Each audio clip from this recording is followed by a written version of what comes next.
تو اللہ کے نبی نے حضرت عبداللہ ابن عمر سے کہا، یا عبداللہ ابن عمر، دنیا میں تم جب تک رہو اجنبی بن کر کے رہو، تو مسافر بن کر کے رہو۔ آج ہمارے یہاں نوجوانوں کو یہ ہے غلط کام مت کرو، اگر غلط کام کرو گے اس کے ہاتھ میں جاؤ گے تو جہنم میں جاؤ گے۔ ایک نوجوان کا سوال کر بیٹھا کہ مجھے سب اچھا یہ بتائیے کہ جو فلمی دنیا کی ہیروئن ہے یہ کہاں جائے گا؟ ہم نے کہا جس حال میں کیا اس حال میں یہ مر گئی تو ظاہر سی بات ہے جہنم میں جائے گا۔ تو آج کا مسلمان نوجوان کتنا چاہتا ہے، 100 میں جواب کرتا ہے حساب سے جنت میں جا کے کیا فائدہ، ساری ہیروئن جہنم میں رہے گی تو ہم بھی جنت میں رہیں گے۔ یہ ہاتھ دکھیا، تصور کیجیے کہ یہاں دنیا میں تو نہیں مل پائے تو جنت میں ملاقات کریں گے۔ حالات آپ دیکھیں، اور آگے سبھی لجنت بن کر کے، اور آگے سبھی مسافر بن کر کے رہو، مسافر بن کر کے بنارس میں آپ اترے، آپ نے وہاں بھی پانی پیا، ناشتہ کیا، پھر سفر کے اوپر نکل گئے، ممبئی پہنچنا ہے، آپ تھوڑا سا پڑاؤ ڈالا، تھوڑا سا آرام کیا، آپ نکل گئے۔ یہی زندگی ہے، آپ تھوڑی دیر کے لیے دنیا کے اندر موجود ہیں، آپ کو لگ رہا ہے 10 سال 20 سال 40 سال 70 سال آپ کو یہ بڑا لمبا اور بڑا وقت زیادہ نظر آ رہا ہے، لیکن میرے بھائیوں قیامت کے دن اللہ تعالیٰ پوچھے گا، اے میرے بندو ذرا یہ بتاؤ تم دنیا کے اندر کتنے سال تک رہے، دنیا کے اندر کتنے سال دنیا کے اندر زندہ رہے؟ کوئی انسان جواب دے گا میں دنیا کے اندر ایک یا آدھا دنیا کے اندر میں رہا۔ ذرا تصور کیجیے میرے بھائیوں، قیامت کے مقابلے، قیامت کے دن کے مقابلے میں دنیا کی زندگی ایک یا آدھا دن ہے، قیامت کا وہ ایک دن 50,000 سال کے برابر کا وہ ایک دن ہوگا۔ اسی وجہ سے آپ نے فرمایا اے دنیا کے لوگوں، اے عبداللہ ابن عمر، دنیا کے اندر مسافر بن کر کے زندگی کاٹو، مسافر بن کر کے زندگی گزارو، مسافر بن کر کے رہا کرو، زندگی آپ یہاں پہ کاٹو۔ آج دیکھیں بلڈنگوں کے بلڈنگیں تیار ہو رہی ہیں، آج زمین کے اوپر بلڈنگ بنا رہے ہو، زمین کے نیچے بھی بلڈنگ بنانے کے لیے سوچو، زمین کے نیچے بلڈنگ بنانے کے لیے سوچو، دنیا کے اوپر بلڈنگ تیار کر رہے ہو، دلی میں مکان ہے، ممبئی میں ہے، کلکتہ میں ہے، ہر شہر میں اپنے اپنے مکان بنا رہے ہو، تم نے قبر کے نیچے بھی تم نے بلڈنگ بنانے کی تیاری کی ہے۔ ذرا تصور کرو، نبی یہ سمجھا رہے اپنے صحابی کو، اپنے پیارے صحابی کو یہ سمجھا رہے ہیں۔ ابن عمر نے جب محمد رسول اللہ سے یہ جملہ سنا، جب حضرت محمد رسول اللہ سے یہ جملہ حضرت عبداللہ ابن عمر نے سنا، تو حضرت عبداللہ ابن عمر جب کسی سے ملا کرتے تھے، جب کسی صحابی سے ملاقات کیا کرتے تھے تو یہی کہا کرتے تھے، اذا سیتا فلا تنتظر الصباح۔ اے نوجوانوں، اے میرے بھائیوں، اے میرے بزرگوں، اے میری ماں اور میری بہنوں سنو، اذا امسیت فلا تنتظر الصباح، جب تم شام کر لو تو صبح کا انتظار مت کرو، جب شام کر لو تو صبح کا انتظار مت کرو کہ صبح سے میں نماز چالو کر دوں گا، صبح سے میں عبادت کرنا شروع کر دوں گا، صبح سے میں تلاوت کرنا شروع کر دوں گا۔ اذا امسیت فلا تنتظر الصباح واذا صبحت فلا تنتظر المساء، اور جب تم صبح کرو تو شام کا انتظار مت کرو، پتہ نہیں تم شام ہوتے ہوتے زندہ رہو یا نہ رہو، پتہ نہیں صبح ہوتے ہوتے تم دنیا میں باقی رہو یا نہ رہو۔ اس وجہ سے تم آخرت کی تیاری جلدی سے تیاری کر دو، چالو کر دو، پتہ نہیں تم صبح کا سورج دیکھ سکو یا نہ دیکھ سکو۔ کون جانتا ہے صبح تک کون زندہ رہے گا؟ کسی کو معلوم ہے؟ کوئی نہیں جانتا۔ غور کر کے میرے بھائی، لیکن آج ہم آخرت کی فکر نہیں کر رہے، دنیا کا زیادہ فکر کر رہے، ہر اعتبار سے کی دنیا بیکار، ہر اعتبار سے آپ دنیا میں آپ کا بھی جوان ہے، آپ سمجھ لیں جوان ہے، 10 سال کے بعد بڑھاپا چالو ہو جائے، کوئی دوائی اثر نہیں کرے گی۔ 25-30 سال کا جوان 40 سال تک پہنچے گا تو جوان باقی نہیں رہے گی، وہ طاقت اس کے پاس نہیں رہے گی۔ اور جس لڑکی سے اس نے شادی کی ہے، جس کی وہ بیوی ہے، خوبصورت ہے،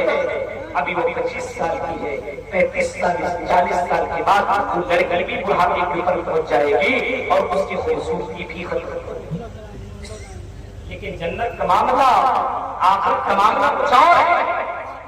وہاں پہ بڑھاپا نہیں ہے، وہاں پہ جوانی ہی نہیں ہے۔ اسی وجہ سے فرمایا آخرت کی تیاری کریں،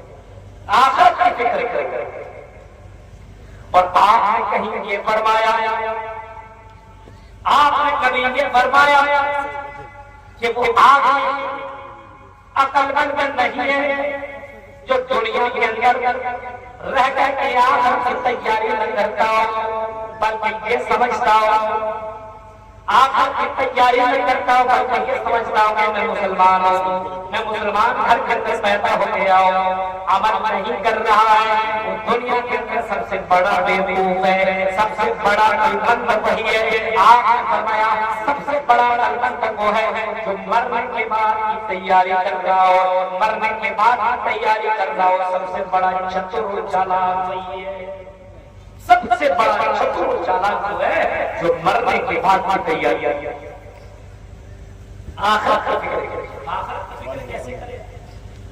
صرف سوچنے سے ہو جائے گا، سوچنے سے ہو جائے گا۔ آخرت کی فکر اگر کرنی ہے تو آخرت کی فکر ایسے کرے، اگر آپ کو آخرت کی فکر کرنی ہے تو آپ یہ سوچیں سب سے پہلے کہ مرنے کے بعد ہمارا آج کو کل مر جانا، سوچتے رہے ہر وقت ہر منٹ آپ آخرت سے دور نہیں رہنا۔ کما رہے ہیں، دکان پر بیٹھے ہوئے مؤذن کی آواز کی آواز تیرے کانوں سے ٹکرائی، تیرے کانوں سے آواز ٹکرائی اور آواز کو ٹکرانے کے بعد آپ کے کانوں سے یہ آواز ٹکرائی، آپ آسان سن کر کے اپنی دکان میں نہ بیٹھیں بلکہ مسجد کی طرف نکل جائیں، آپ مسجد کی طرف نکل جائیں، کیونکہ آپ کی فکر آخرت سے زیادہ ہونی چاہیے۔ دکان کی فکر وہ نہیں کرو کیونکہ رزق کا مالک رزاق ہے، وہ روزی روٹی دے کر کے رہے گا۔ دنیا کے اندر 18,000 مخلوقات لگ بھگ ہے، ان تمام مخلوقات کو جو اللہ کھلا سکتا پلا سکتا ہے، اور اتنا ہی نہیں، ایک مچھلی اتنی بڑی بڑی سمندروں کے اندر موجود ہے کہ ایک کے اندر 1000 ٹن سے بھی زیادہ گوشت کھایا کرتی ہے۔ جب ایک مچھلیوں کو ایک مچھلی کو 1000 ٹن گوشت فراہم کر سکتا دے سکتا ہے تو اے مسلمانوں کیا تمہیں دو وقت تک اللہ تعالیٰ دے نہیں سکتا ہے؟ ہاں، اللہ تعالیٰ تمہیں وہ روزی روٹی بھی تمہیں ضرور دے گا، لیکن اللہ کے ساتھ پر تمہیں یقین کرنا پڑے گا، اللہ کے ساتھ پر تمہیں بھروسہ کرنا پڑے گا۔ اللہ تمہیں کھلائے گا، اللہ تمہیں پلائے گا، لیکن آخرت کی فکر تمہیں کرنی ہوگی۔ اس دنیا میں آپ رہیے ضرور، لیکن آپ کا خیال، آپ اپنے آپ کو قربوں میں شامل کرنا ہوگا، خبر والوں میں شامل کرنا ہوگا۔ آج زندہ ہے پتہ نہیں کل زندہ رہے یا نہ رہے، اس دنیا میں آپ ضرور رہیے، لیکن دنیا کے اندر مت رہیے، دنیا میں گھس مت جائیے، آپ دنیا کے اندر گہرے میں مت چلی جائیے۔ آخرت کی فکر ہونی چاہیے۔ آپ نے سکندر بادشاہ سنا، سکندر بادشاہ اس کی بادشاہ بہت بڑا، لیکن وہ بادشاہ ایسا تھا، وہ بادشاہ ایسا تھا 6 مہینے تک وہ حکومت کرتا تھا، گدی میں بیٹھتا تھا، اپنے رعایا کا ٹک ٹک کو دیکھتا تھا، وہ ہر جگہ میں خیال کیا کرتا تھا، گھومتا تھا، لیکن 6 مہینے کے بعد وہ اپنی جگہ سے کو بٹھا دیا کرتا تھا کہ اے میرے بھائی تم یہاں پہ بیٹھو، میں کرسی میں بیٹھ جاؤ، میں ذرا چاہتا ہوں کہیں پہ، اور وہ ایسی جگہ پہنچتا تھا جنگل میں جہاں پہ قبرستان ہوا کرتی تھی اور جہاں پہ قبر کے اندر مردہ دفن ہوا کرتا تھا اور اس کی ہڈیاں موجود ہوا کرتی تھی۔ وہ 6 مہینے تک اسی قبرستان کے اگر بغل میں رہا کرتا تھا اور وہ قبر کی ہڈیوں کو روزانہ نکال لیا کرتا تھا، اور ہڈیوں کو نکال لینے کے بعد ہڈیوں سے مخاطب ہوتا تھا اور ہڈیوں سے کہتا تھا اے ہڈیوں کل تم میرے طرف تھے، اے ہڈیوں کل میں تمہارے طرح ہو جاؤں گا، اے ہڈیوں کل تم میری جیسے تھے، جوان کی ہڈی کے تم بھی دنیا میں کھایا کرتے تھے، گھومتے تھے، موج مستی کیا کرتے تھے، اے ہڈیوں کل میں تمہاری طرح سے قبر کے اندر دفن ہو جاؤں گا،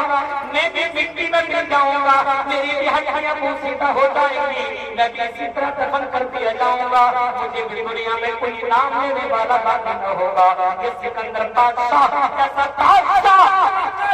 قبر میں کھڑا ہونے کے بعد قبر والے کو دیکھنے کے بعد رونا چالو کرتا تھا اور دین میں پوجا کرتا تھا اور اپنا گناہوں کی معافی مانگتا تھا، یا ربی اے پروردگار مجھے معاف کر دے، مجھے معاف کر دے، مجھے معاف کر دے، میرے بھائیوں پہلے کے بادشاہوں کا یہ حال تھا کہ وہ قبروں کے پاس جا کر کے اپنی آخرت کو بنانے کی کوشش کرتا تھا، دنیا کے رنگینیوں سے بچنے کی کوشش کیا کرتا تھا، آج تھوڑا سا پیسہ لوگوں کے پاس ہو گیا تو دنیا ہی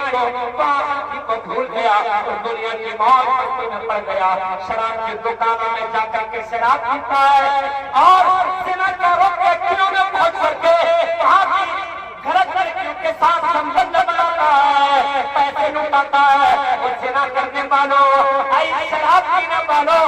جوا بازیوں میں بیٹھ کر کے حرام کمائی کمانے والوں، ذرا سوچو ہم سے بھی کروڑ پتی لوگ، ہم سے بھی زیادہ پیسے والے لوگ، حکومت کرنے والے